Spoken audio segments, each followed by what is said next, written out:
The majority of plants currently available at garden centers across America won't survive in your containers past August. It's not your fault. It's simply because nobody explained which varieties actually endure. These 17 perennial plants return year after year, tolerate drought conditions, thrive on minimal care, and handle just about everything you throw at them. Number 12 on this list actually becomes more stunning when you leave it alone. Let's dive right in. Before we start with plant number 1, please comment below and let me know, what U.S. state are you gardening in? Your USDA hardiness zone is crucial because it determines which of these plants will thrive best in your specific location. I'll be mentioning specific zones throughout this entire video, so find yours and pay close attention. Plant number 1, Sedum. Every single leaf functions as a water storage unit, holding moisture within its tissue like a natural water tank. Sedum doesn't rely on you remembering your watering schedule. It's completely self-sufficient. Research has shown that established sedum can survive 6 to 8 weeks without any water and recover fully without lasting damage. Try doing that with any other plant in your container garden and watch what happens. When sedum grows in rich, heavily fertilized soil, it becomes tall, floppy, and loses its appeal. However, when planted in lean, slightly nutrient-poor soil, it maintains a compact shape, vibrant colors, and excellent structure. Stop feeding it entirely.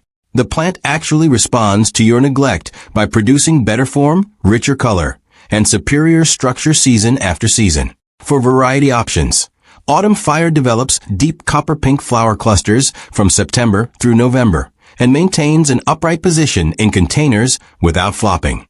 Dragon's Blood grows low to the ground with brilliant red foliage that becomes more intense as fall temperatures decrease. Matrona stands tall and architectural with burgundy stems and dusty pink blooms that appear professionally arranged without any effort from you. If you're gardening in USDA zones 3 through 9 covering Maine, the entire Midwest, Pacific Northwest, the South, and most mountain states, Sedum performs as a cold-hardy perennial that withstands hard freezes without any protection. In zones 9 and 10, provide afternoon shade during peak summer heat, and it performs equally well. Water sedum thoroughly once when you initially plant it, then reduce to once every 2 to 3 weeks through summer. When fall temperatures arrive, stop watering completely. The autumn color display it delivers will be the finest in your entire container collection. Plant number 2, Lavender. Lavender developed on rocky Mediterranean hillsides with virtually no soil nutrition and almost zero moisture retention. Moisture-retaining potting soil is actually what kills lavender most often. The very soil most people automatically choose is the problem. Here's the solution. Blend your standard potting soil with 1/3 coarse perlite or horticultural grit before planting. Use containers with at least 3 drainage holes and never place saucers underneath. That single adjustment makes lavender nearly indestructible in containers. For variety selection, Hidcote produces deep purple flowers, stays compact, and ranks as the most cold-hardy English variety available, surviving down to Zone 5. If you're gardening in the South or Gulf Coast states, Phenomenal is your best choice. It handles heat and humidity better than any other lavender and performs consistently across zones 6 through 9. If fragrance is your main concern, Grosso contains a higher essential oil concentration than any other variety and blooms continuously from June through August. Never fertilize lavender in containers, not even once all season. Rich nutrients create soft, weak growth with reduced fragrance. The essential oil concentration, which creates both the scent and the natural insect-repelling qualities, actually increases when the plant experiences slight nutrient stress. Neglect isn't just acceptable with lavender. It's the proper technique. You can position lavender exactly where you relax outside. On warm evenings, gently brush the foliage as you walk by. The oils release instantly. You've created a fragrant, mosquito-repelling personal space that costs $3 and a 5-gallon pot. If you're still watching and haven't subscribed yet, here's what that actually means in practical terms. YouTube will stop delivering this content to your feed.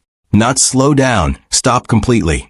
The algorithm only consistently delivers videos from channels it recognizes you follow. Here at Evergreen Root Garden, I release practical, experience-based container gardening content every single week. Content that saves you money, saves you time, and prevents you from buying plants that will fail before summer ends. Hit subscribe right now. It's free, it will always be free, and it takes less time than it just took you to read this. Plant number 3, Russian sage. Once Russian sage establishes its root system, it blooms continuously from July through October, for solid months of blue-purple flowers on silver-white stems. Most flowering perennials give you 4 to 6 weeks of color. Russian sage delivers 4 months. In container gardening, that's the difference between a plant that justifies its space and one that simply occupies it. No pest issues whatsoever. Deer completely avoid it. The aromatic foliage naturally repels insects. Even after flowering finishes, the silver architectural stem structure provides genuine winter interest when every other container on your street appears bare and lifeless. In zones 4 through 9 from Minnesota straight down through Georgia and across to the Pacific coast, Russian sage grows as a dependable perennial that requires exactly 1 maintenance task per year. Cut it back to 6 inches in late February or early March. That's it. 30 seconds of work. In return, it comes back fuller and more flower-covered than the previous season. That exchange is almost unreasonably generous. In Zone 4 specifically, move the container against a protected south-facing wall before hard freeze arrives. In Zones 8 and 9, it may behave as semi-evergreen, maintaining its silver stem structure through mild winters and providing you year-round container interest without any additional effort. One more thing about Russian sage that most gardening content never addresses. It looks better in a container than it does planted in the ground. The contained root system actually encourages more compact, upright growth than open soil planting. You're not compromising this plant by putting it in a pot. You're enhancing it. Plant number 4, Hens and Chicks. This is the only container plant that actively tries to multiply and give you more plants without being asked. It just reproduces on its own schedule and hands you the results. The mother rosette, called the hen, continuously produces smaller rosettes around its outer edge. Those are the chicks. Each chick is a genetically complete, fully independent plant. You can separate it with your fingers, place it into a fresh container with minimal soil, and it establishes without any special care. The mother hen blooms once after several years, then dies. But by that point, she has produced enough chicks to fill multiple containers several times over. The plant replaces itself and expands your collection at the same time. 4 variety choices. Cobweb hens and chicks features fine white threads across the rosette surface that look exactly like delicate spider webs. It stops people in their tracks. Red beauty transitions from green to deep burgundy as temperatures drop in fall. The color change begins in September and peaks in November, giving you a plant that looks completely different at season's end than it did at the beginning. Pacific blue ice produces blue-gray rosettes that look almost artificial. If you're in USDA zones 3 through 8 covering the overwhelming majority of the continental United States, hens and chicks handle hard freezes without any protection whatsoever. They evolved in alpine environments. The Swiss Alps, the Carpathian Mountains, exposed rocky ridges at high elevation with scorching summers and bitter winters and almost no soil. Your container garden, even a neglected one, is genuinely luxurious by comparison. This plant has been surviving conditions harder than anything in your yard for thousands of years. They thrive in containers as shallow as 4 inches deep, ideal for windowsill gardens, wall planters, and small balconies where deeper containers aren't practical. Have you ever grown hens and chicks before? Did yours multiply the way they're supposed to? Because some people get dozens of chicks from a single plant within one season, and some people get almost none. The difference comes down to one specific thing: container size and drainage. A hen in a cramped, poorly draining container puts all her energy into survival. A hen in a well-draining container with room to spread puts her energy into reproduction. I'll cover exactly how to set that up correctly in the final section of this video. But drop your experience in the comments now, because I genuinely want to know how many people have already been growing these and getting the results they deserve. Plant number 5. Catmint walkers low. This plant blooms for 6 months straight in American containers. 6 months. Most annuals can't achieve that. And Catmint returns every single year. From May through October, Walker's Low produces continuous clouds of blue-purple flowers on arching stems with gray-green aromatic foliage. Butterflies are strongly attracted.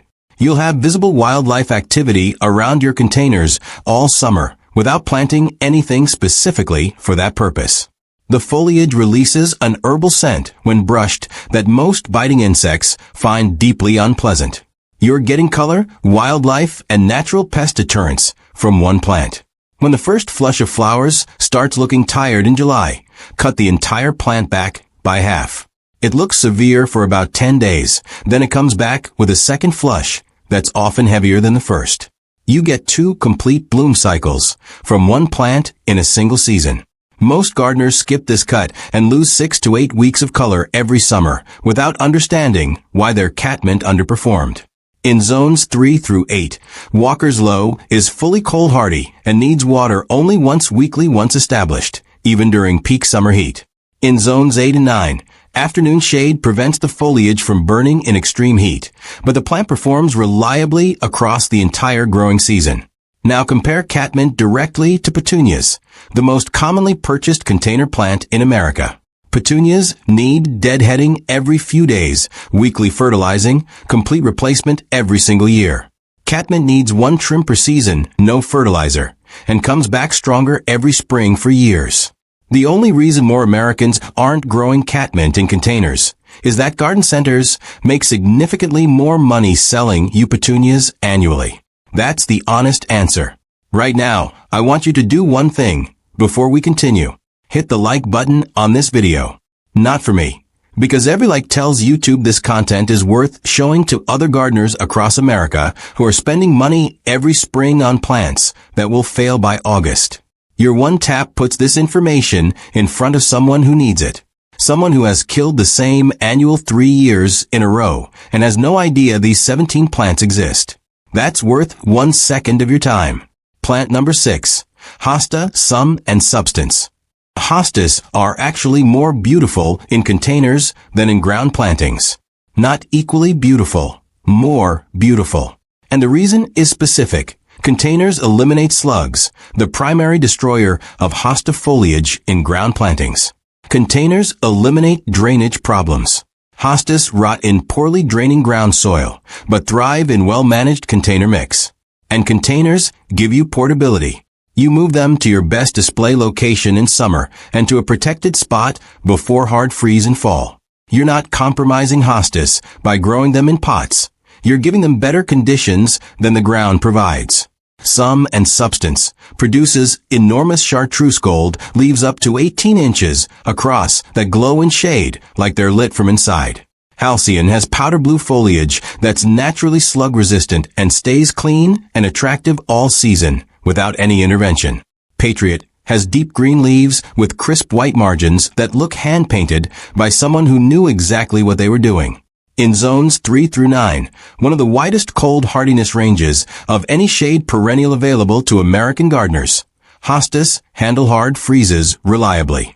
In zones 3 through 5, move containers against a protected wall or into an unheated garage before hard freeze. In zones 8 and 9, morning sun only. Afternoon shade is essential for keeping the foliage clean through summer heat. A hosta in a well-managed container doesn't need to be replaced, ever. It divides naturally every few years. You separate it into 2 or 3 plants that go into fresh containers with fresh soil mix. I have container hostas entering their 12th year. The original $3 plant has now produced enough divisions to fill 8 containers. That's the mathematics of perennial gardening that annual gardeners never get to experience. And it's one of the most satisfying things in this entire hobby. Plant number 7, Coral Bells, Heuchera. Heuchera is available in burgundy, silver, lime green, caramel, orange, and near black. More color range than most flowering plants. And that color is present from the moment the plant breaks dormancy in spring until hard freeze in fall, or year-round in zones 7 through 9, where it stays evergreen. You're not waiting for bloom season. You have color in your containers from day one. Palace purple produces deep burgundy leaves that appear almost black in certain light. One of the most dramatic foliage effects available in container gardening. Lime Ricky is electric chartreuse that illuminates shady corners the way no other plant can. Caramel produces warm amber orange tones that shift throughout the season. It looks genuinely different every month from April through October. In zones 4 through 9, Heuchera is reliably cold hardy. In zones 4 through 6, the foliage may flatten during hard freezes but rebounds cleanly in spring. In zones 7 through 9, it stays evergreen and provides container color and structure all 12 months of the year. Most people place it in deep shade and then wonder why the color fades. Heuchera produces its most intense foliage color in bright indirect light, or 2 to 3 hours of gentle morning sun, not deep shade. The deeper the shade, the more washed out the color becomes. Move your Heuchera containers to where they catch morning light and watch the color intensity change within 2 weeks.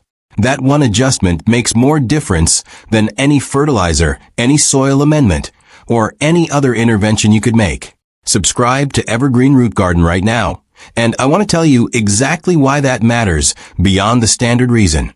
Every week I release content built specifically around what American gardeners actually struggle with, not generic advice that works in theory, but specific zone-aware, experience-based information that works in your actual yard, in your actual climate. If you're in your 50s or 60s and you spent too many springs replacing plants that didn't make it through winter, this channel exists for you specifically. Hit subscribe. It's free. It has always been free, and the information keeps coming every single week, whether you're ready for it or not. Make sure YouTube delivers it to you. Plant number 8, Astilbe. When people see Astilbe in bloom, they assume it's difficult. It produces feathery plumes that look like something from a professional florist arrangement, and people automatically assume that level of beauty requires that level of effort. It doesn't. And in containers, Astilbe performs better than it does in any ground planting you'll ever see. In the ground, Astilbe is entirely dependent on whatever moisture the surrounding soil holds. In a dry summer, ground-planted Astilbe struggles. The plumes come in smaller, and the bloom period shortens. In a container, you control exactly how much water the plant receives. That control produces bigger plumes, longer bloom periods, and cleaner foliage than open ground planting in the same garden. The container isn't a compromise for this plant, it's an upgrade. Bridal Veil produces pure white plumes that glow in shade with an elegance that stops people mid-conversation. Fennel has deep red flowers rising above dark bronze foliage, one of the most dramatic color combinations available in shade container gardening anywhere. Sprite is compact, shell pink, perfect for smaller containers, and has won more awards than almost any other Astilbe variety in American horticulture. In zones 3 through 8, Astilbe is fully cold hardy and returns reliably every spring with more flowering stems than the previous season. Unlike most drought-tolerant perennials on this list, Astilbe genuinely prefers consistent moisture, which containers make straightforward to manage. Morning sun with afternoon shade is the ideal placement in zone 7 and 8. After blooming ends, don't cut the spent plumes immediately. Left standing through fall, they transition to a warm russet brown that provides genuine container interest into November. Then cut them back in late fall or early spring. Either timing works perfectly fine. Plant number 9, Japanese painted fern. This fern makes people stop walking and ask what it is every single time. The silver and burgundy coloring looks like someone painted each frond individually by hand. It's completely natural. It's completely effortless to grow. And it does something in a shady container arrangement that no other plant on this list can do. Adds a metallic, almost luminous quality that makes everything around it look more intentional. Burgundy lace has more pronounced purple tones than the standard variety, and is the most dramatic of all the painted fern options available to American gardeners. Ghost is nearly pure silver, almost luminous in deep shade, and one of the most visually striking foliage plants you can put in a container, regardless of price point. The classic pictum, silver gray, with a burgundy midrib running down each frond, remains one of the best performing varieties after decades of availability in American nurseries. Hardy in zones 3 through 8, dies back completely in winter, and returns reliably in spring with more vigorous growth. Here's one specific thing most people get wrong. Don't cut back the old fronds in fall. Leave them standing through winter. They provide natural insulation for the crown through hard freezes. Remove them in early spring when you see fresh growth emerging from the base. That timing protects the plant through its most vulnerable period. Compare Japanese painted fern directly to standard green ferns in containers. Standard green ferns look exactly like what they are. Japanese painted fern looks like something from a designer's arrangement. The care requirements are completely identical. The visual result is in a different category entirely. If you're growing a fern in a container, grow one that earns its space every single day it sits on your porch. Plant number 10, Virginia Winter Glow. This is the plant that proves container gardening doesn't stop when summer ends. While every other perennial on your porch goes dormant, Virginia is changing color, holding structure, and preparing to flower before winter is even finished. In spring, it produces clusters of pink flowers before most other perennials have even broken dormancy, often while there's still frost on the ground in the morning. Through summer, the thick, glossy leaves provide bold container structure. In fall, those leaves begin transitioning to deep burgundy red as temperatures drop. And through winter, the evergreen foliage holds its form and color, while every other container around it looks empty and forgotten. Hardy in zones 3 through 8, tolerates deep shade, drought, poor soil, and temperatures well below zero once established. In zones 3 and 4, the winter color display is actually most dramatic. The coldest temperatures produce the deepest burgundy tones, and the contrast against snow or frost is genuinely spectacular. I have Virginia containers that haven't been fertilized once since planting, watered when remembered, which in winter means almost never. They've never been divided. Every single spring, they flower before I've thought about opening any other container for the season. That's the standard every plant on this list meets, and Virginia meets it with less effort than almost any of them. Here's something I want you to do right now. Think of one person in your life who keeps spending money at the garden center every spring, keeps losing plants by July, and keeps thinking the problem is them. It's not them. It's the plants they're choosing. Send this video to that person right now. You don't need a message, just the link. That one action could save them years of frustration and hundreds of dollars. Hit share. Do it before you forget. Plant number 11, Black-Eyed Susan Rudbeckia. This plant blooms from July through October, attracts goldfinches directly to your containers, and gets more flower-filled every year it grows. It also requires almost nothing from you after the first season. One mature black-eyed Susan produces between 80 and 120 simultaneous blooms at peak flowering, not over the course of the season, at one time. The mass of golden yellow against dark centers creates a color impact in containers that's almost impossible to replicate with any other single plant at the same price point. Goldsturm is the benchmark variety, award-winning, reliable, compact enough for containers, blooming continuously from July through September.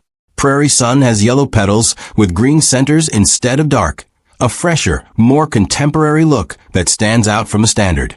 Cherry Brandy produces unusual copper-orange tones that set it completely apart from every other yellow flowering perennial in your container lineup. Hardy in zones 3 through 9.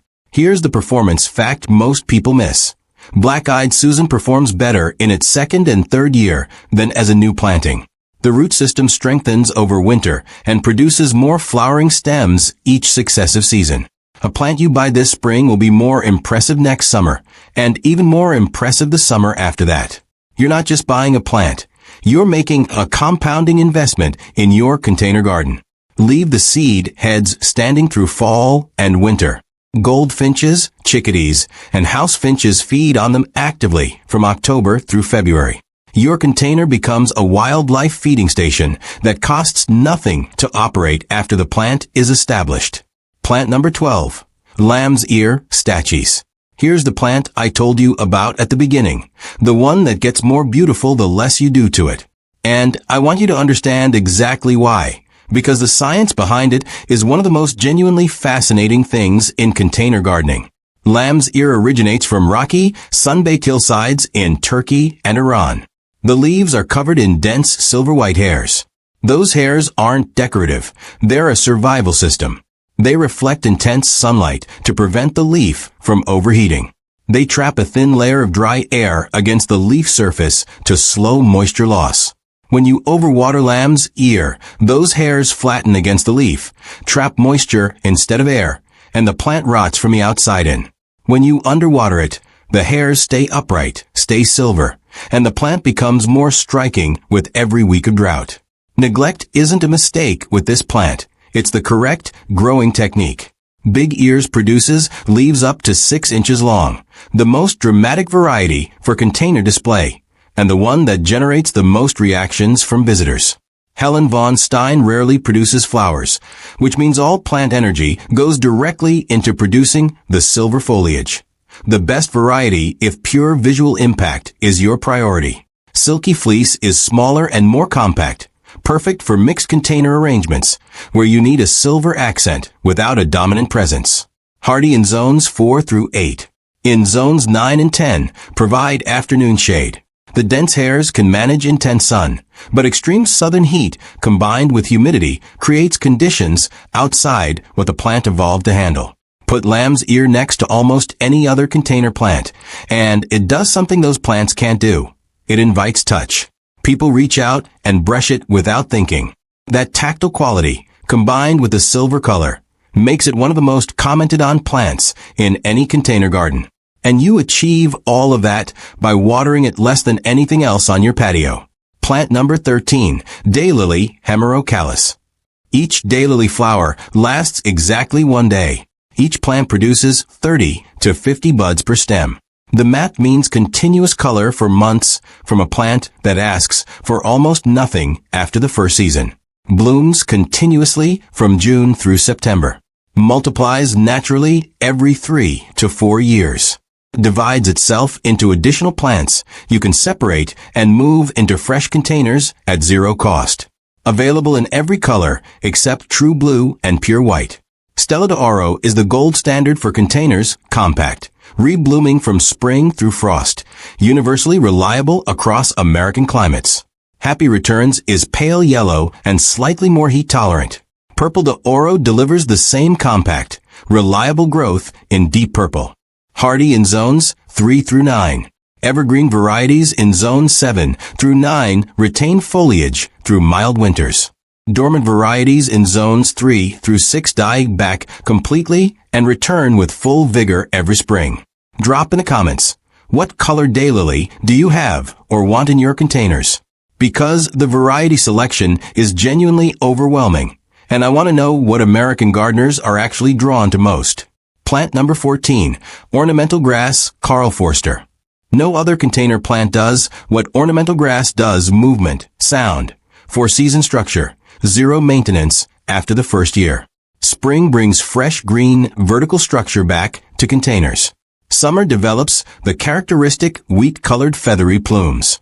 Fall transitions to warm gold, while seed heads feed birds actively. Winter provides standing architectural structure. The only container plant that looks intentional in January when everything else looks abandoned. Karl Forster feather reed grass stands narrow and upright at 4 to 5 feet, the most architectural container grass available, and winner of the Perennial Plant of the Year. Morning Light Maiden Grass has fine silver-edged leaves with graceful arching form and pink plumes in fall. Blue Fescue forms compact blue-gray mounds at 10 to 12 inches, perfect for smaller containers and mixed arrangements. Karl Forster, hardy in zones 4 through 9. Morning Light in zones 5 through 9. Blue Fescue in zones 4 through 8. Cut ornamental grasses back to 4 to 6 inches in late February. That's the complete maintenance requirement for the entire year. One task, 5 minutes. Then watch it return taller and fuller than the season before. Plant number 15, Coneflower, Echinacea. Native plant, medicinal history, going back centuries, blooms for 4 months, seeds to feed birds through winter, and virtually indestructible in containers. Coneflower does more for your yard than any other single plant on this entire list. Flowers from June through September with minimal deadheading. Seed heads left standing through fall and winter feed goldfinches, chickadees, and house finches, documented by the National Wildlife Federation as one of the top 5 bird-feeding native plants in America. Self-seeds into surrounding containers, giving you free plants every season. Magnus Purple is the classic, larger flower heads than the wild species, more upright habit, incredibly reliable. White Swan is pure white with orange centers and slightly more shade tolerant than purple varieties. Hot Papaya produces double orange-red flowers, the most dramatic modern variety available. Hardy in zones 3 through 9. In zones 4 and 5, place containers against a protected south-facing wall during the coldest weeks. In zones 7 through 9, it may stay semi-evergreen through mild winters. Leave the seed heads standing. They feed birds through winter and self-seed into neighboring containers, giving you new plants every spring without buying anything. Plant number 16, Hellebore, Ice and Roses Series. This plant blooms in snow. While every other plant in your containers is dormant, Hellebore is producing flowers. Blooms from December through April, the longest single bloom period of any perennial available to American gardeners. Flowers in white, pink, burgundy, yellow, and near black. Evergreen foliage provides 12-month container structure, thick, deeply divided, glossy leaves that look architectural year-round, without any intervention. Ice and Roses Red produces deep burgundy flowers, blooming December through March. Wedding Party has pure white double flowers, blooming January through April. Penny's Pink delivers soft pink with darker veining. One of the most elegant Hellebore varieties available in the American market. Hardy in zones 4 through 9. In zones 4 and 5, place containers against a protected south-facing wall during the coldest weeks. In zones 7 through 9, bloom season extends from November through April, giving you 5 full months of winter flowers. Most gardeners spend winter looking at empty containers. Hellebore gardeners spend winter looking at flowers. That difference costs exactly the same amount of effort. Plant number 17, Evergreen Sedum Autumn Fire. The final plant on this list makes your containers look intentional and designed. Spring, tight rosettes of fresh blue-green emerge clean and sculptural. Summer, growth fills the container and stems strengthen. Fall, flower heads transition from pink to deep copper red, the peak ornamental value of the entire year. Winter, dried seed heads and sturdy stems hold structure through frost and snow, providing genuine architectural interest when nothing else does. Hardy in zones 3 through 9. Completely drought tolerant once established. Containers go weeks without water in winter with zero damage. Never needs dividing. Gets more attractive and substantial every year without any intervention. Between Hellebore and Evergreen Sedum, you have winter containers that look professionally designed. Both plants got there by being almost completely ignored from October through March. We're not ending here because you can plant every single one of these 17 perennials and still fail if you don't know 3 specific things. These are the mistakes that kill more container plants than drought, cold, and neglect combined. Secret number 1. Drainage kills more plants than drought. The number 1 killer of container perennials in America isn't underwatering. It's overwatering combined with poor drainage. Roots sitting in waterlogged soil can't access oxygen. They suffocate and rot, and by the time you see damage in the foliage, it's already too late. Every container needs a minimum of 3 half-inch drainage holes. Add a 2-inch layer of coarse gravel at the base before adding soil. Never place saucers under drought-tolerant perennials. Water should drain visibly within 15 to 20 seconds of application. If it pools longer than 30 seconds, your mix is too dense and your roots are already at risk. Secret number 2. Container size determines everything. A perennial in a 10-inch container needs water every 1 to 2 days in summer. The same plant in a 16-inch container needs water every 3 to 4 days. The same plant in a 24-inch container needs water once to twice weekly. Minimum size for every perennial on this list: 16 inches diameter. Anything smaller defeats the entire purpose of low-maintenance gardening. In winter, small containers freeze solid. A perennial in a 10-inch pot in Zone 5 has almost no insulation between its roots and a hard freeze. The same plant in a 24-inch container has thermal mass that protects roots through temperatures that would kill them in a smaller pot. Container size isn't just about growth, it's about winter survival. Secret number 3. The soil mix that does half your work. Never use standard garden soil, too heavy, poor drainage. Never use cheap potting mix, mostly bark, holds too much moisture. The correct recipe: 50% quality potting mix, 30% coarse perlite, 20% compost. Drains well, holds enough moisture. Feed slowly through the season without synthetic fertilizer. Each spring, remove the top 2 inches and replace with fresh compost mixed with slow-release granular fertilizer. 10 minutes per container, once per year. That's the complete annual soil maintenance for every plant on this list. Here's what I want to say directly before this video ends. If you're in your 50s, 60s, or beyond, you've spent enough summers replacing plants that were never going to make it. You've spent enough money on annuals that looked beautiful in April and were dead by July. Subscribe to Evergreen Root Garden right now, because every single week I release content built specifically to make your garden easier, more beautiful, and more rewarding without asking more of your time. Free. Always will be. Now, tell me in the comments, which 3 plants from this list are you adding to your containers this season? And what state are you gardening in? Your zone matters, and I want to make sure the advice you act on actually fits your climate. Now go fill those containers. I'll see you in the next one.